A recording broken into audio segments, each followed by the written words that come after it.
हाँ बच्चों 12th class. आज देखो व्यतिकरण मैंने तुम्हें नोट्स में भी दिए थे। व्यतिकरण या इंटरफेरेंस, ठीक है। तो व्यतिकरण होता क्या है बच्चों, ये भी साइंस का एक घटना है। जिस तरह से रिफ्लेक्शन है, रिफ्लेक्शन है। व्यतिकरण क्या होगा, तुमने सड़क में कभी कभी देखा होगा कि जब गाड़ी जाती है, बारिश होती है, तो उसके बाद क्या होता है, सड़क पे पेट्रोल से इंद्रधनुष जैसा रंगीन रंगीन बनता हुआ दिखाई देता है ना। तो ये इस पर डिपेंड करता है कि वो जो तरंगें आ रही हैं वो हमारे आंख पे किस कला में मिल रही है, उनके बीच में कलांतर कितना है, ठीक है। अब देखो व्यतिकरण क्या है कि जब दो तरंगे किसी माध्यम में एक ही दिशा में चल रही हो, तो तुमने देखा हो उनके मिलने से तो क्या होता है, कभी कभी कुछ बिंदु बहुत चमकीले दिखाई देते हैं और कुछ बिंदु बहुत डल, बिल्कुल तीव्रता उनकी शून्य होती है, इंटेंसिटी ना के बराबर होती है। तो इस घटना को हम क्या कहते हैं, इंटरफेरेंस या व्यतिकरण, ठीक है। व्यतिकरण क्या है, दो प्रकार का है। सबसे पहले संपोषी या रचनात्मक कहते हैं इसको, संपोषी या रचनात्मक, या इसको कहते हैं कंस्ट्रक्टिव इंटरफेरेंस, ठीक है। दूसरा व्यतिकरण, दूसरा टाइप क्या है, डिस्ट्रक्टिव या विनाश करने वाला, विनाशी व्यतिकरण या डिस्ट्रक्टिव इंटरफेरेंस, ठीक है। तो है क्या बच्चों ये कि जब किसी माध्यम में, किसी मीडियम में दो तरंगे वेव एक ही दिशा में, एक समान आवृत्ति की दो तरंगे एक ही दिशा में चलती हैं, तो उनके मिलने से, उनके सुपरपोजिशन से, उनके अध्यारोपण से कुछ बिंदु बहुत चमकीले दिखाई देते हैं कि उनकी तीव्रता बहुत ज्यादा होती है, और कुछ बिंदु बिल्कुल काले दिखाई देते हैं कि उनकी तीव्रता बहुत कम होती है। तो जो बिंदु, जब दो समान आवृत्ति की तरंगे एक ही दिशा में किसी माध्यम में चलती हैं और अध्यारोपण के बाद, व्यतिकरण के बाद जिन बिंदुओं की तीव्रता बहुत ज्यादा हो जाती है, बहुत चमकीले दिखाई देते हैं, उस घटना को हम क्या कहते हैं, संपोषी व्यतिकरण। और जो बिंदु बहुत डल दिखाई देते हैं, जिनकी तीव्रता बहुत कम होती है, उस घटना को हम कहते हैं विनाशी या डिस्ट्रक्टिव इंटरफेरेंस। विनाशी व्यतिकरण या संपोषी व्यतिकरण या डिस्ट्रक्टिव इंटरफेरेंस और कंस्ट्रक्टिव इंटरफेरेंस। कंस्ट्रक्टिव मतलब संपोषी, ठीक है। अब इसका मैथमेटिकल ढंग से इसको समझना आता है। वैसे शायद ये मैथमेटिकल इसका हट गया है, लेकिन ये इसलिए समझना पड़ रहा है कि आगे जो आएगा डबल स्लिट वाला, उसके लिए समझना जरूरी है, ठीक है।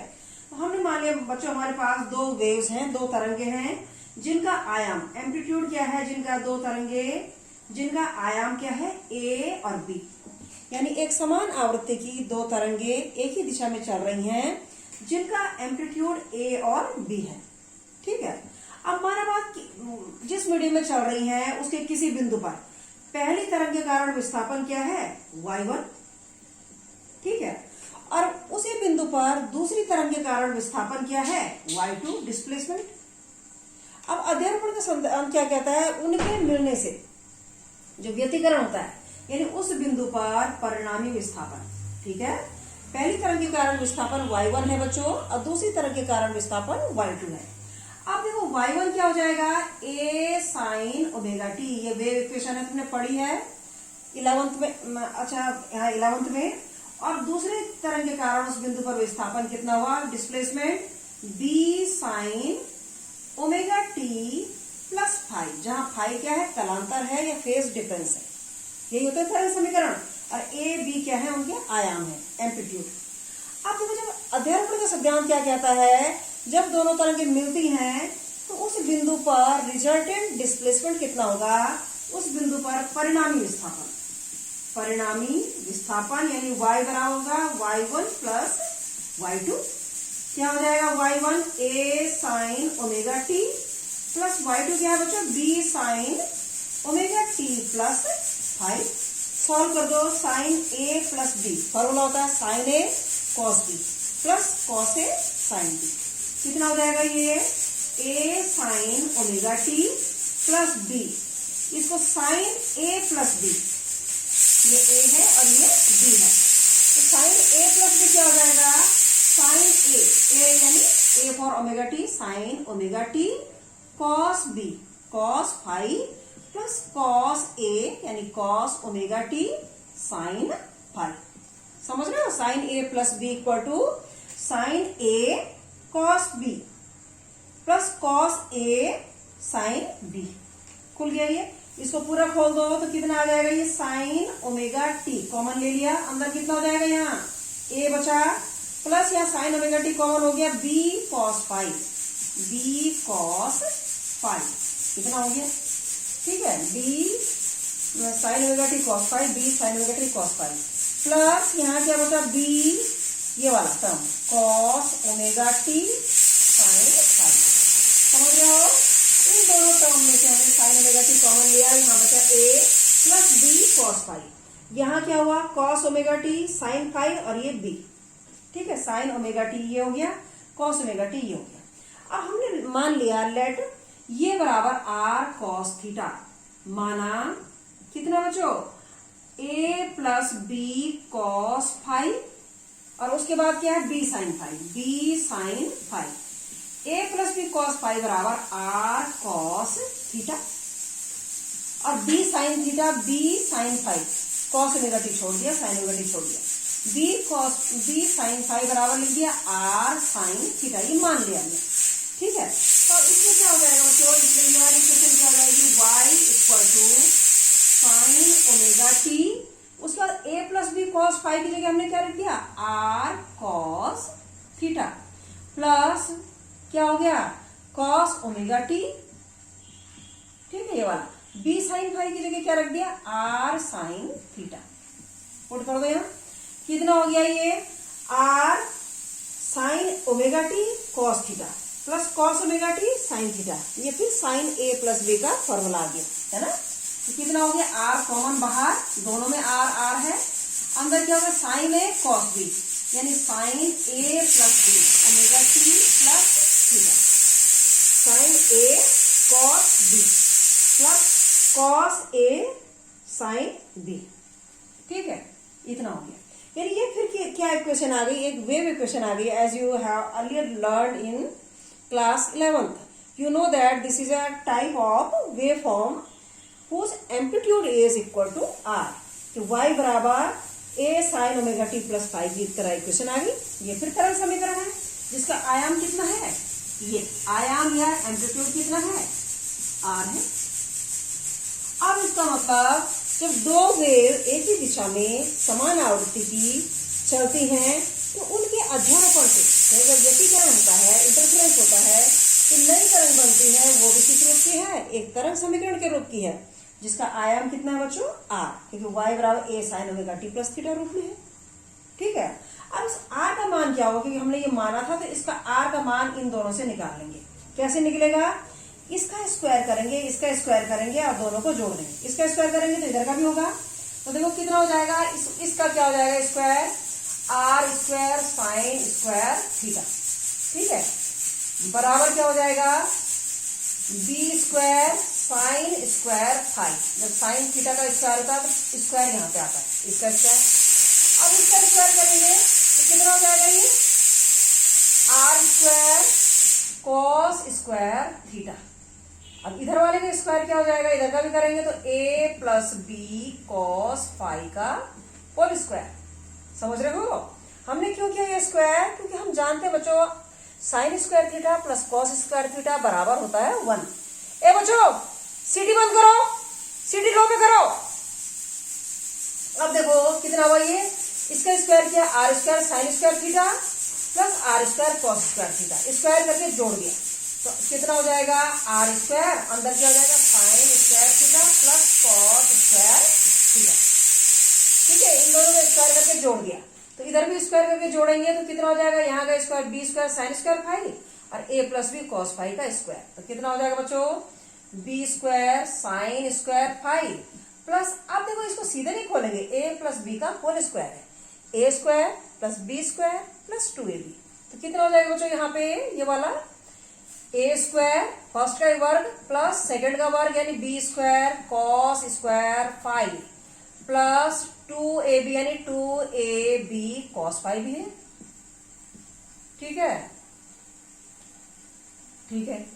अब ये क्या हो जाता है 1, हम जानते हैं ये आर स्क्वायर, ये 1 होता है, आर स्क्वायर इंटू 1 बराबर कितना हो जाएगा, यहाँ पे देखो बी स्क्वायर, अब ये देखो sine square five, b square cos square five, तो बी स्क्वायर कॉमन निकालेंगे, sine square 5 plus cos square 5 बराबर 1 हो जाएगा।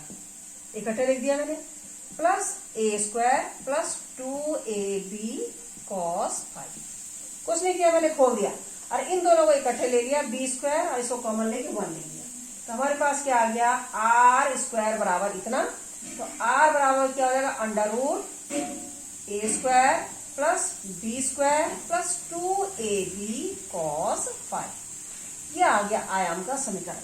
ठीक है, जो रिजल्टेंट परिणामी वेव है, परिणामी तरंग है, उसके आयाम का वर्ग ये है। हम जानते हैं कि तीव्रता आयाम के वर्ग के अनुक्रमानुपाती, आई प्रोपोर्शनल, आई मतलब तीव्रता, इंटेंसिटी जो चमक के लिए जिम्मेदार होती है, जिसके कारण कोई चमकीला और कोई धीमा दिखाई देता है, धुंधला। तो आई प्रोपोर्शनल आर स्क्वायर, आयाम के वर्ग के अनुक्रमानुपाती होती है तीव्रता। तो देखो आयाम निकाल दिया हमने, तो तीव्रता क्या आ जाएगी, इसी समीकरण से आ जाएगी सीधे। ये ज्यादा वो नहीं आएगा तुम्हारे पास, I1 plus I2 plus 2 under root I1 I2 cos 5, इस तरह से आ जाएगा। ठीक है, अब हमारे पास जब तीव्रता आ गई, तो अब हमारे पास दो चीज आई। पहला आया संपोषी व्यतिकरण। अब आएंगी कंडीशन, संपोषी व्यतिकरण, या जिसे हम क्या कह रहे हैं, कंस्ट्रक्टिव इंटरफेरेंस। कंस्ट्रक्टिव इंटरफेरेंस, संपोषी व्यतिकरण मतलब व्यतिकरण के बाद वो बिंदु जिन पे तीव्रता बहुत ज्यादा दिखाई देती है, जो बहुत चमकीले दिखाई देते हैं। अब तो हमारे पास बहुत जनरल फॉर्मूला आ गया ये। ठीक है, आर बराबर A square plus B square plus 2ab cos 5 का वर्गमूल, ये। अब संपोषी कब होगा, ये मैक्सिमम कब होगा, इंटेंसिटी मैक्सिमम कब होगी, आई मैक्सिमम, I1 I2 सब तो वैसे ही, जब cos 5 मैक्सिमम होगा। cos 5 की मैक्सिमम वैल्यू क्या होती है, 0 पे। cos 0 क्या होता है, 0 1 होता है ना, 1। तो cos 5 की मैक्सिमम वैल्यू क्या हो जाएगी, ये मैक्सिमम होगा, I मैक्सिमम होगा जब क्या होगा, cos 5 कितना होगा बच्चों, 1 होगा। और cos 5 1 क्या करता है, कब होता है, जब 5 बराबर होता है 0 डिग्री होता है, या फिर 2 पाई पे प्लस माइनस, या 4 पाई पे प्लस माइनस, इस तरह से। या हम जनरल फॉर्मूला ले लेते हैं, 5 बराबर 2m पाई, और m कहां से वैरी करता है, 0 1 2 3। 5 बराबर प्लस माइनस 2m पाई ले लिया हमने। देखो m 0 रखेंगे तो ये सारा 0 हो जाएगा, ये आ जाएगा। m 1 रखेंगे तो 2 पाई, m 2 रखेंगे तो m1 रखेंगे 2 पाई, m2 रखेंगे 2 रखेंगे 2 दूनी 4, 2 2 4 पाई आ जाएगा, अगला आ जाएगा। तो हमने जनरल लिख दिया, जरूर नहीं लिखना। तो 5 बराबर प्लस माइनस 2m पाई, जहां m यहां से वैरीज करता है। ये कंडीशन है संपोषी व्यतिकरण के लिए, कंस्ट्रक्टिव इंटरफेरेंस के लिए, कि व्हेन फाई कलांतर, फेज डिफरेंस, जब दो तरंगे जो व्यतिकरण कर रही हैं, इंटरफेरेंस कर रही हैं, उनके बीच में कलांतर या फेज डिफरेंस 0 2 पाई 4 पाई हो, यानी पाई का इवन कोफिशिएंट हो, है ना, समगुणज हो, तो वो क्या है, समान कला में मिलेंगी। और जब वो समान कला में मिलेंगे एक बिंदु पे, तो क्या होगा, उस बिंदु पे तीव्रता महत्तम होगी, यानी वो बिंदु बहुत चमकीला दिखाई देगा। इसीलिए जब पेट्रोल पड़ा रहता है ना, जब वो समान कला में आती हैं तो चमकीले दिखाई देते हैं, और जब वो विपरीत कला में हमारे आंख में आती है तो धुंधले नहीं दिखाई देते। तो हमें क्या होता है, वो इंद्रधनुष जैसा चमकता हुआ और डिम दिखाई देता है। देखा है तुमने, बारिश के बाद सड़कों में पेट्रोल पड़ा रहता है, that is example of interference. Okay, संपोषी व्यतिकरण ये हो गया बच्चों, 5 बराबर इतना। ठीक है, अब कितनी हो जाएगी, मैक्सिमम तीव्रता कितनी हो जाएगी, आई मैक्सिमम। हमारे पास जनरल फॉर्मूला क्या आया, ये आया। तो क्या हो जाएगा, I1 plus I2 plus 2 under root I1 I2।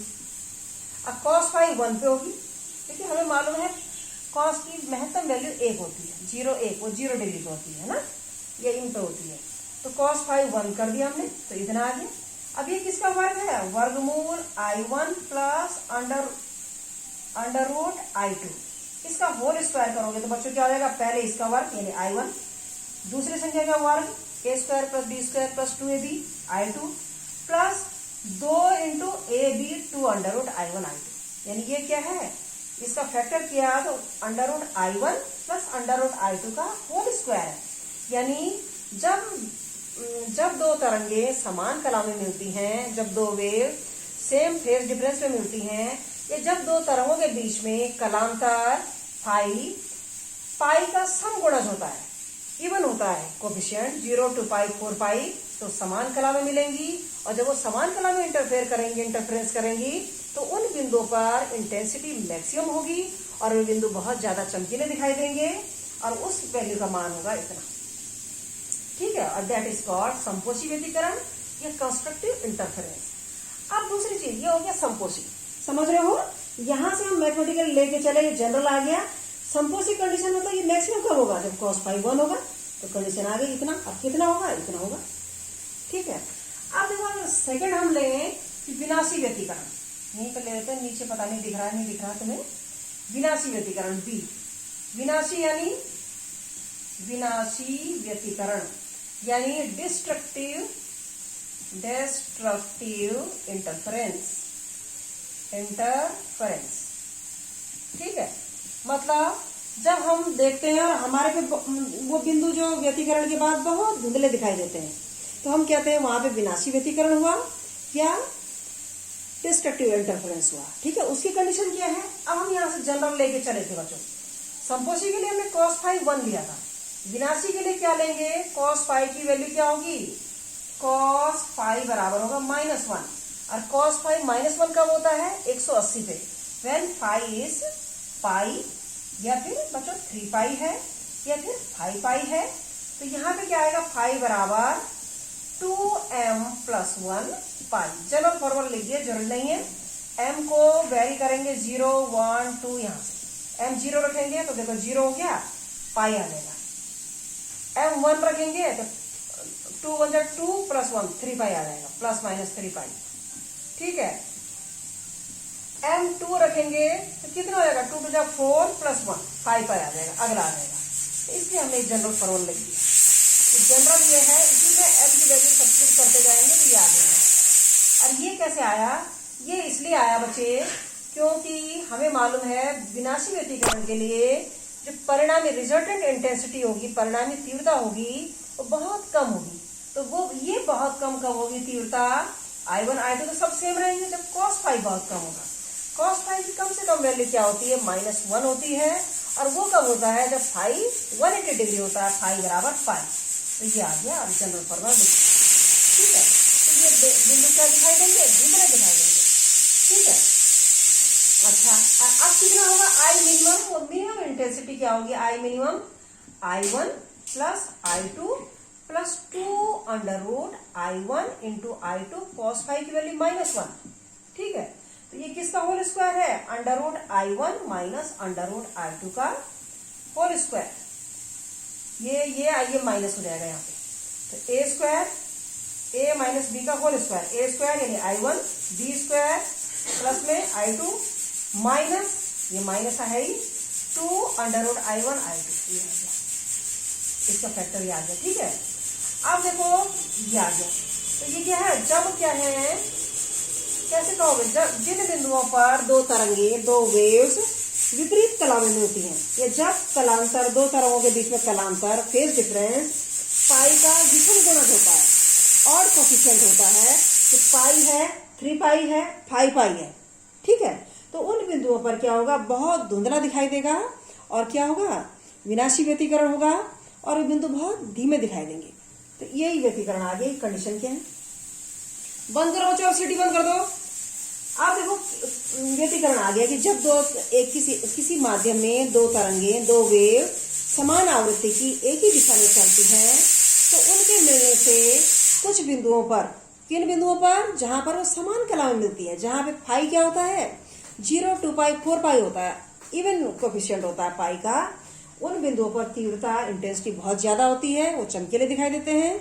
और जिन बिंदुओं पर वो दो तरंगे विपरीत कला में मिलती हैं, या जिनमें उनके बीच में कलांतर 3 पाई 5 पाई पाई होता है, उन बिंदुओं पर वो विपरीत कला में मिलती हैं, उनकी तीव्रता बहुत कम होती है और वो बिंदु बहुत धुंधले दिखाई देते हैं।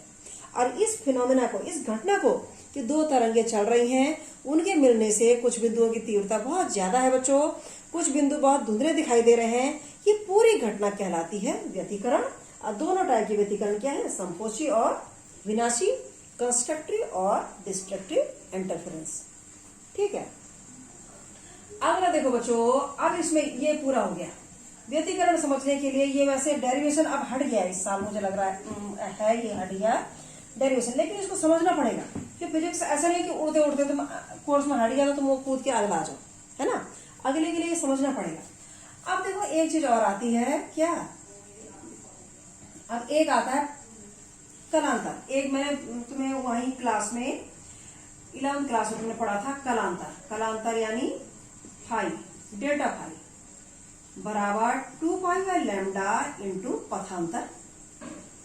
ठीक है, ये हमने ये पर्दा ले लिया, ये दो स्लिट है। अब यहां से कोई किरण, कोई रे जा रही हूं और यूं आ रही है ऐसे, एक यहां से जा रही है, एक यहां से जा रही है। ये S1 छेद होता है, ये S2 छेद होता है, ये P पर्दा है। अब देखो यहां से यहां तक समान दूरी जा रही है, S1P और S2P यहां तक। ठीक है, यहां तक समान है, ये यहाँ पर परपेंडिकुलर डाल दे तो इतनी समान दूरी जा रही बच्चों, लेकिन इतना रास्ते में अंतर है, तो इसको कहते हैं पथ अंतर, पथांतर। और हम डिनोट करते हैं डेल्टा एक्स से।